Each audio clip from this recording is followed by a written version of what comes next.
Welcome to the channel. Today we are talking about one of the books that I've read in the previous year that was most inspiring to me. It is, without a doubt, the best book on ancestor veneration that I've ever read in my life. And I'm sharing it with you here today. Without teasing you further, I will reveal what it is. It is Honoring Your Ancestors, A Guide to Ancestral Veneration by Mallorie Vaudause. I hope I'm pronouncing that right. I'll link the book in the description below. Now, why is this the most amazing book that I've ever read on ancestor veneration? Well, a lot of reasons, but we can basically sum them up in two parts. There's the words, what's actually in this book, and the second reason is the energy of the book, the magic of the book, the things that suddenly start to happen when you read the book. Because things started to happen in my life when I started to read this book. They started to happen to such a degree that I had to put the book down. It was like, I need to sit down, have a glass of whiskey and a cigar and just chill for a minute because this is getting rather freaky. Let me explain what I mean. Mallorie Vaudause invites you, if you buy this book, into her thought process, into her prayers, and into her practice with her ancestors. And her connection with the ancestors is so strong that you kind of get sucked into that energy. And somehow, inside of you, the connection with your ancestors starts to widen. And suddenly, I got to know all sorts of things about my ancestors that I didn't know before. I didn't. People started contacting me and sending me pictures of ancestors I didn't know. Other people started contacting me with info of dead relatives that I didn't know.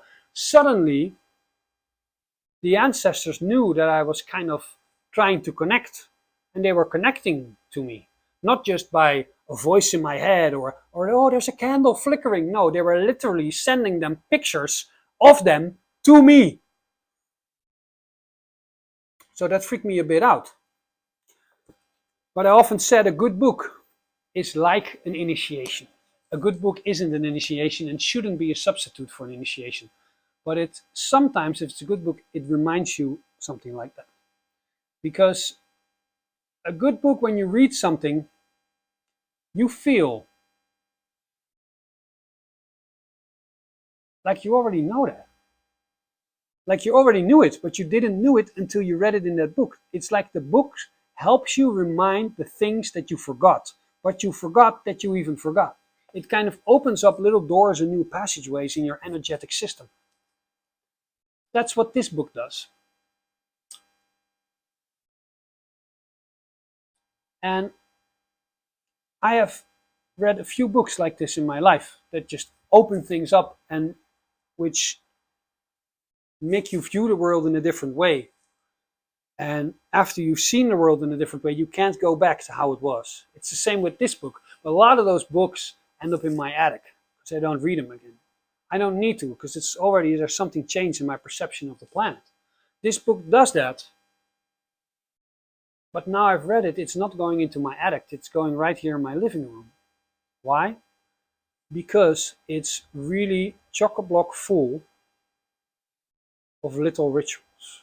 I say little rituals because the rituals that she describes here are they're not a few pages, they're a few sentences. That's how easy and understandable and how logical everything is. The book handles just about anything. Who are your ancestors? Who do you know that you're talking to? It could be one of those powerful ancestors that is here to help you. But it could also be just your Uncle Steve. And Uncle Steve was an alcoholic and he didn't quite find his way to the light. And now he's just fucking with you to pass the time. Could be. You don't know. This book helps you differentiate. It helps you how to set up an altar. While you're setting up the altar, it also helps you remind that your ancestors don't live at your altar. They don't. It's just a place to honor them. Your ancestors live in your blood, in your bones, in your body. Your body was given to you by your ancestors. And there are certain things that are said and written in this book that open you up, that remind you in these autumn months going into winter that death is a price that we all must pay. Your ancestors have paid them, and your time will come. Meaning you're not so far removed from those spirits that you seek. It handles trauma. We all have things in our bloodline that we don't kind of agree with and that hurt us and still affect us to this day. It handles that and gives you some simple rituals to deal with that. It's the most comprehensive and simple book. On the one hand, it's comprehensive, simple, engaging, and like under 200 pages, so you can read this, very easy reading. On the other side, it's an invitation into someone's mind, into someone's prayers, into someone's practice of ancestor veneration that is very, very, very good at what she does. And if you are at all interested in ancestor veneration, I wholeheartedly recommend you pick this up. I want to close with what this changed for me, because I've been praying and talking and leaving an offering to my ancestors for, I think, longer than 10 years. But this changed it, and it recognized what I did and why I did it. To be honest, I never had a permanent ancestor altar. I have 2 altars in my room, in the living room. One is for the gods, one is for the spirits related to seidr. And I still need to make, when I have the time, a proper altar for my ancestors. But I used to just make makeshift altars. And I used to just make an offering and talk to them a bit. But this book taught me that I can ask for help if I'm troubled. And that's a big lesson for me, because I'm, one of those persons who likes to work alone. There's nothing wrong with that per se, but it's just my thing that I don't ask for help much.